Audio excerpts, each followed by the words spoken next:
good morning and welcome to the news this week on SPIRITZ TV. I am Shalini Kumar with the latest updates from the world of alcoholic beverages and hospitality. Here are some policy related stories.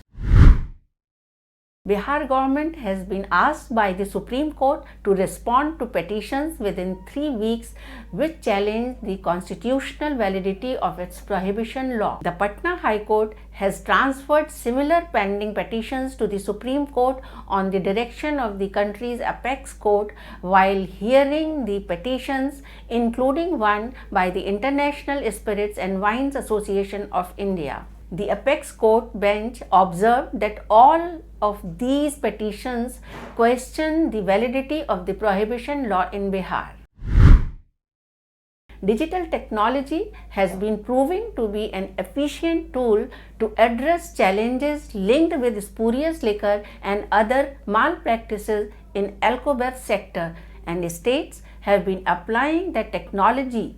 The Excise Department of the Delhi government is introducing new barcodes with the objective to prevent retail stores from selling spurious liquor.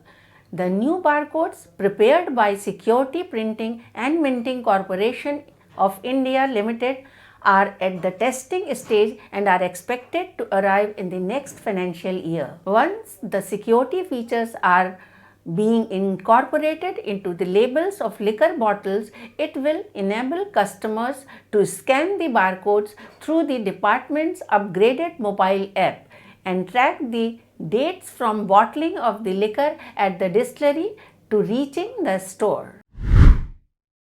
On the same lines, the Kerala government will inscribe e-labels with QR codes on liquor bottles being sold in Kerala, which can reduce the illegal sales of liquor in the state.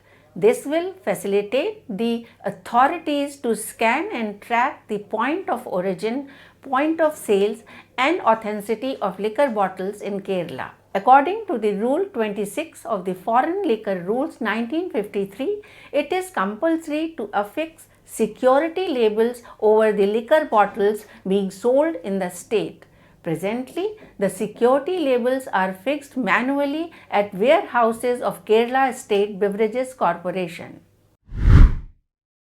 Delhi will be having liquor in Tetra packs for the first time, as under the new excise policy of Delhi, close to 700 liquor brands have registered to sell liquor in Tetra packs.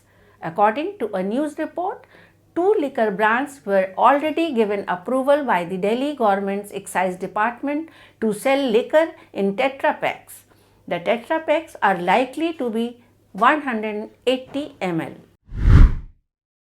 A proposal regarding granting relief of 2.19 crore rupees in license fee to retail liquor licenses in Haryana for the 2020-2021 fiscal was approved by the Haryana Cabinet. As per the amended excise policy, the period of operation for retail liquor licenses and other concomitant licenses was changed from 6th May 2020 to 19th May 2021.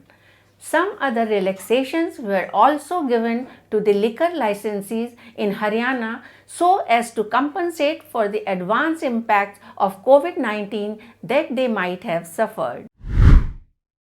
The retail liquor license holders in Delhi have been permitted to shift their allotted liquor shops in non-conforming areas of the city to some authorized commercial areas in the same zones of the city. After this permission by the Excise Department, 130 retail liquor stores will be able to open. Since the new excise policy of Delhi has become effective, retail liquor stores in non-conforming areas of Delhi could not open amid protests from various quarters. In the near future, Indira Gandhi International Airport in Delhi is expected to have at least 6 liquor shops at 3 terminals, which would be stocking a wide array of foreign and Indian liquor brands. From these shops, passengers will be able to buy premium liquor at a discounted rate even if they are traveling on domestic routes. The liquor outlets are expected to be operational by March of this year. The new excise policy of the Delhi government permits opening of at least 10 liquor shops at domestic and international terminals. The Food Safety and Standards Authority of India will soon announce fresh regulations for bread and beer. As per available information, beer brands will have to disclose the calorie count per bottle or can, while bread makers will be allowed to label products as multigrain, whole wheat and brown bread only if the items have a specified amount of multigrain or whole wheat in them. The number of liquor consumers in Kerala has been declining over the years. The latest round of the National Family Health Survey has also reported a decline in consumption among people of Kerala in comparison with the statistics of 4 years ago. According to the survey carried out during 2019 and 20, only 19.9% of men and 0.2% of women, both above the age of 15, consume alcohol. Let's move to some stories from around the world. The US has become the biggest export market for champagne by volume, with the nation now consuming more bottles than the UK for the first time in history. Following a massive 62% increase in shipments from champagne to the US in 2021 compared to 2020, the country has become the biggest champagne consumer in the world. After France, the domestic market drinks around 44% of all champagne produced. A 9-year battle to stop German distillery Waldhorn from calling its single malt whisky Glenbuchenbach has finally been decided in favor of the Scotch Whisky Association. Despite indicating that the whisky is a German product on its label, the Scotch Whisky Association launched a legal case in 2013, arguing that the use of the word Glen may mislead consumers as to the true origin of the whisky. In 2019, a Hamburg court ruled that distillery must change its whisky's name. However, Waldhorn lodged an appeal claiming that with the same reasoning, the SWA could claim almost any Scottish sounding term such as Mac or Mary Stuart for itself.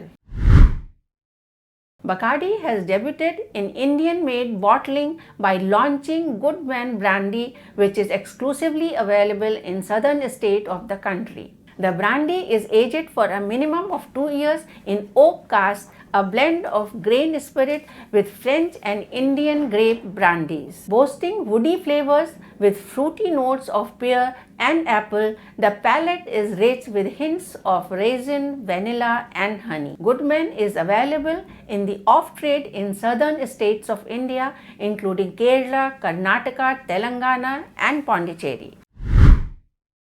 Recently, Alcopop Spirits has launched carbonated gin-based cocktails, Beat Cocktails in Delhi.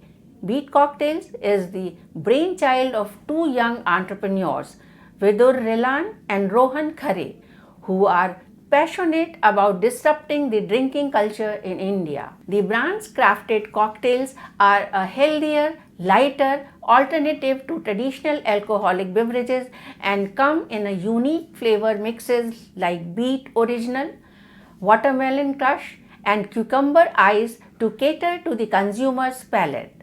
The idea is to make the cocktail drinking experience convenient, memorable and value for money.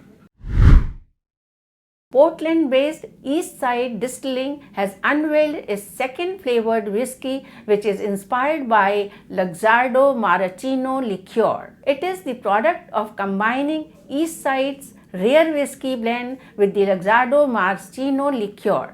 The liqueur is first maraschino flavored whiskey and liqueur from Eastside Distilling, and it is named Eastside Cherry Whiskey and Liqueur. The liquid is bottled at 30% ABV, Tasting notes of the beverage exude aromas of cherry mixed with dry figs and oak tannins, leading to flavors of cherry, vanilla, pie crust, and hints of citrus on the palate.